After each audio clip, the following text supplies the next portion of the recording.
ka. Siguro naman, pinapabayaan mo na yung pag-aaral mo. Nag-aaral naman po ako ng mabuti pa. Nag-aaral ng mabuti? Kung nag-aaral ka ng mabuti, edi sana hindi ganyan kababa ang mga marka mo. Palibhasa, puro kalandian lang ang alam mo. Yan na nga lang ambag mo dito, hindi mo pa magawa. Wala kang kwenta. Tama na! Ginawa naman niya ang lahat, di ba? Anong tama na? Palibhasa kasi, kinukonsinti mo yan, kaya lumalaking nagbubulakbol. Buisit naman, no? Akala ko ba siguro naman, pinapabayaan mo na yung pag-aaral mo.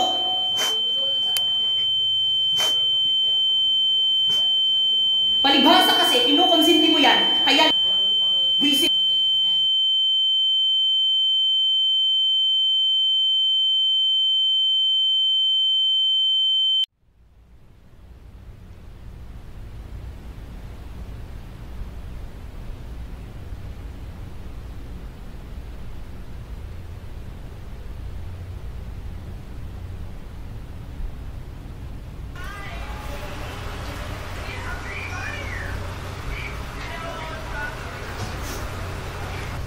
Wala lang to, anak.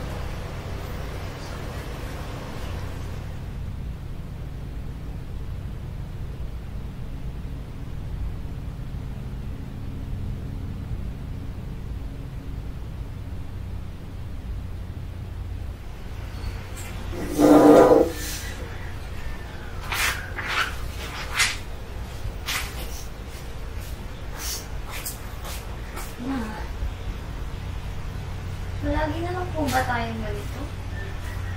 Umalis na tayo dito, ma. Magtatrabaho na lang po ako. Ayoko po kayong nakitang nahihirapan, ma.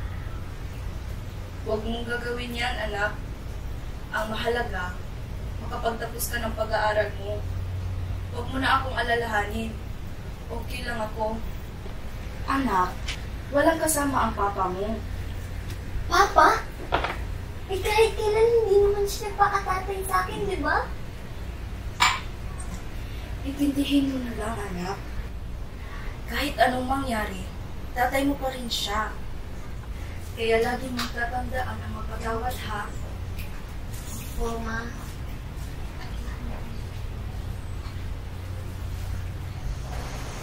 Makakaalis rin tayo sa impyernong to. Pangako yan na.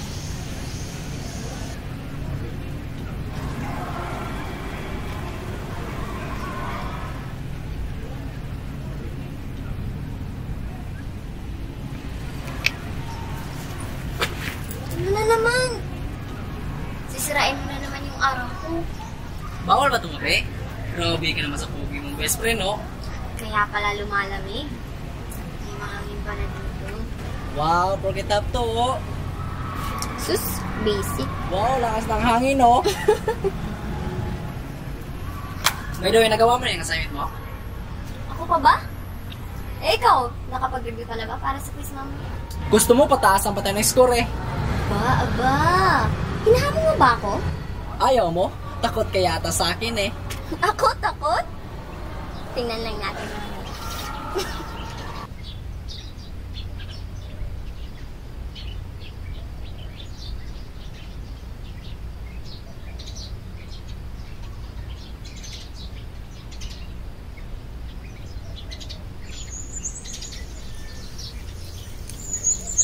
Siya, alam mo ba?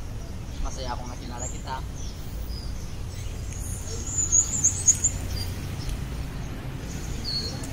Sus, kinaibigan mo lang ata ako kasi matalino ako eh. Ang kapal na mukha mo, ah. Baka kinaibigan mo lang ko kasi guwapo ako.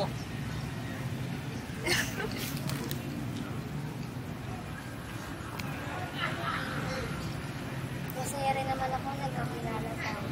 Huwag kang mawawala ha. Ba't naman ako mawawala?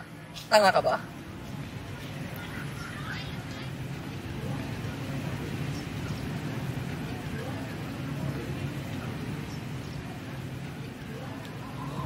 Anong gusto mong mangyari kung sakaling mamamatay ka man yan? Ang weird mo, mamamatay ka na ba? Paano yan? Di mo na makikita yung gwapo mo mukha. Hala, Bray! Umaambon!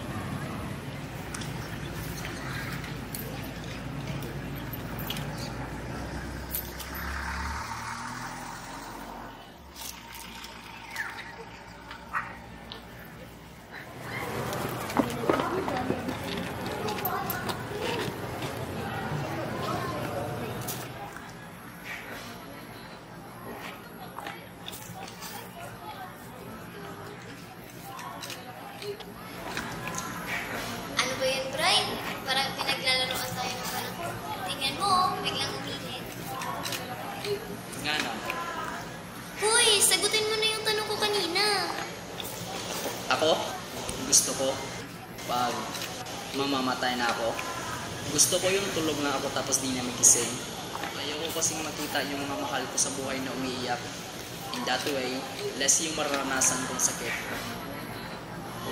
Ikaw ba? Ako, gusto ko, kapag mamamatay ako, dapat nakapulang dress ako. Pulang dress? Patangan pula. Baka sa impyerno ang punta mo niyan. Feeling ko kasi, ang ganda-ganda ko kapag nakapulang dress ako. Ayokong mamatay ng pangit, no? May problema ka ba dyan? Ako? Problema? Wala naman. Alam kong meron dyan. Ilang taon na tayong magkasama. Di mo na akong luloko. Wala nga. Wala nga akong problema.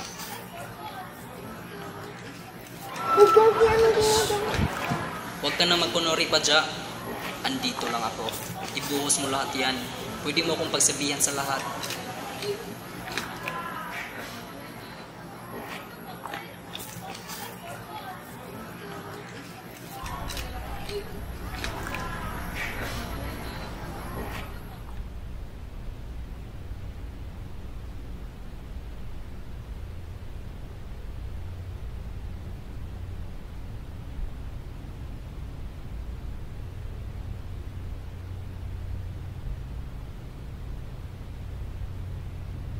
Joy!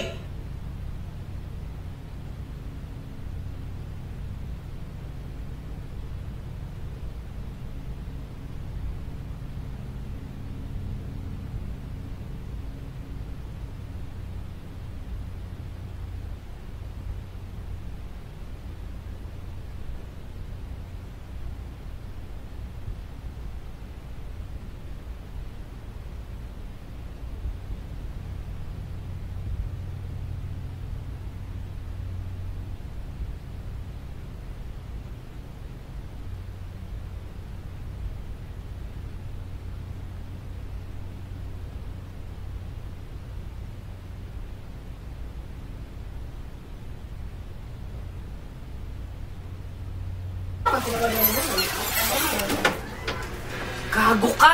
Ba't mo pinapakilaman ang gamit ko? Ina.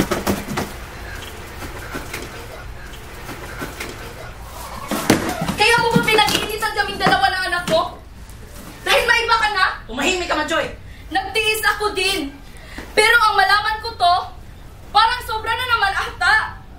Hindi ka ba nahiya sa pinaggagawa mo, ha? Ano bang meron siya na wala ko? Sumagot ka! Sabi nang tumahimik ka! Anong meron siya na wala ka? Marami, Joy! Marami! Pinipilit ko lang yung sarili ko sa iyo kasi ayokong masira sa ibang tao at pati na rin sa pamilya ko. Pero ang totoo, sa tuwing kasama kita, sa tuwing katabi kita, nandidiri ako, Joy! Nandidiri ako! Kasi hindi kita mahal! Hindi babae ang gusto ko! Tama na! Hindi sana nangingialam ang mama mo. Hindi sana siya nasasaktan ngayon.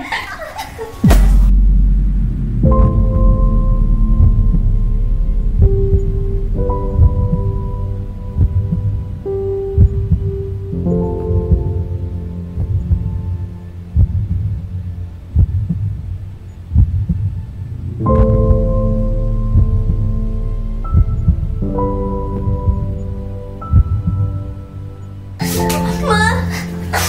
Ma! Ma! Gumising ka, Ma! Ma!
Tao po. Sino yan? Anong ginagawa mo dito? Ngayon ko lang po nabalitaan ang nangyari. Nandyan po ba si Jara? Ibisitahin ko lang po sana. Ilang araw na po kasi siyang di pumapasok sa school. Bibigay ko na rin itong mga notes. Halika, tuloy ka muna dito. Nandun si Jara sa loob ng kwarto.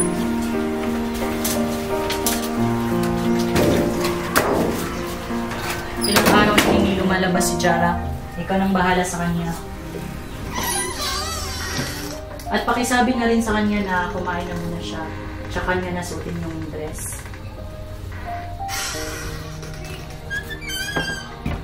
Dress?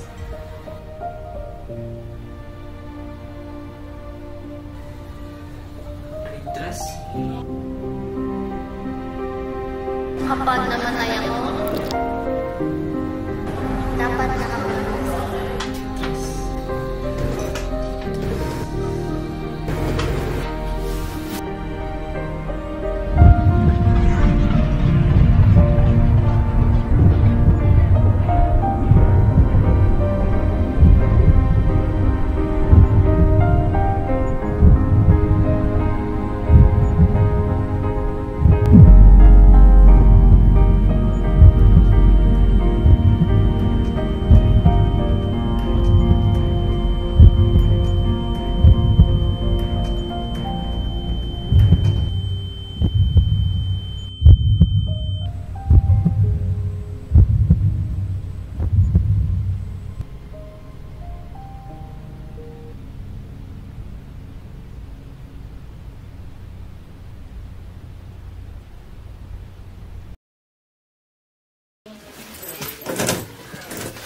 Bitawan mo ako, Bray!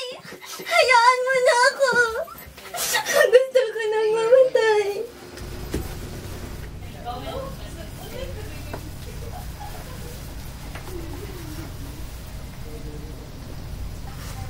Ja! Ano bang ginagawa mo? Sa tingin mo matutuwa sa tita dito? Wala na si Mama. Mag-isa na lang ako. Ja! Nandito ako. Nandito pa ako. Nandito lang ako para sa'yo. Hindi ito ang solusyon, Ja. Ja, huwag kang mawawala. Hindi ko kayanin.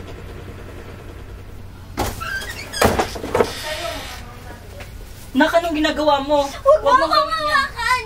Demonyo ka! Nak, patawarin mo ang papa.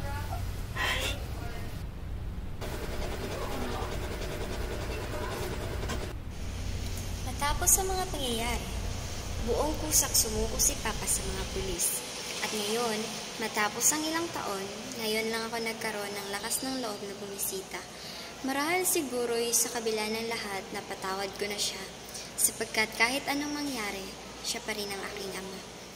Hindi ko inaasahang bigla na lang mawawala sa akin ang lahat. Parang kahapon lang tayo magkasama, ngunit ngayon, ako na lang mag-isa. Pasensya na, Ama, kung hindi kita naprotektahan noon. Miss na po kita. Sa masalimuot kong buhay, ang pananampalataya, pagpapatawad at ang hindi matitinag na suporta ni Brian ay mga gabay na bumubuo sa kwento ko. Sa pagmumuni-muni sa mga yugto na bumuo sa akin, natagpuan ko ang kapanatagan na aking pananampalataya sa Diyos, ilaw sa mga sandaling dilim, lakas sa oras ng panghihina. Ngunit, sa gitna ng mga yugto, ang anino ng pagpapakamatay ay naroroon muling paalala ng mga hamon na maaaring sumubok sa kahinaan ng tao. Sa mga sandaling iyon ng lungkot, nilabanan ko ang panghihinang loob, natutunan ang pagtanggap sa sariling mga laban, at pagtibayin ang pag-asa para sa mas maliwanag na kinabukasan. Sa halip, ito ay simbolo ng pagpili sa kaligayahan at pag-ibig na ngayon nagbibigay kulay sa aking buhay.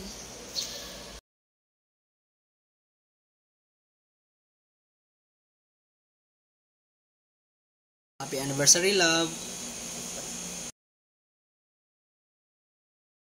Pogi natin ngayon Aba, syempre naman. Kadate ko yung pinakamagandang babae sa ulat ng lupa eh. Bulero ka na Cute mo kasing asarin. Ano ba? So, anong gusto mong kainin? Libre mo? Syempre naman, madami akong pera today. Sige, dapat lahat ng gusto kong kainin, libre mo Takaw mo talaga. Mahal mo naman.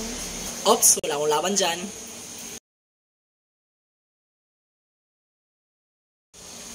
I love you, love. I'm so blessed to have you. I love you too. Thank you for everything. Sa bagong kabanata na ito, ang pagpapatawad ay naging gabay, ang pananampalataya ay naging tibay, at ang pulang damit ay naging sagisag ng bagong lakas at layunin. Habang hinaharap ko ang hinaharap, determinado akong isuot ang pulang damit, hindi bilang simbolo ng panghihina, kundi bilang pagdiriwang ng kaligayahan at pagmamahal na nagbibigay liwanag sa kwento ng aking buhay.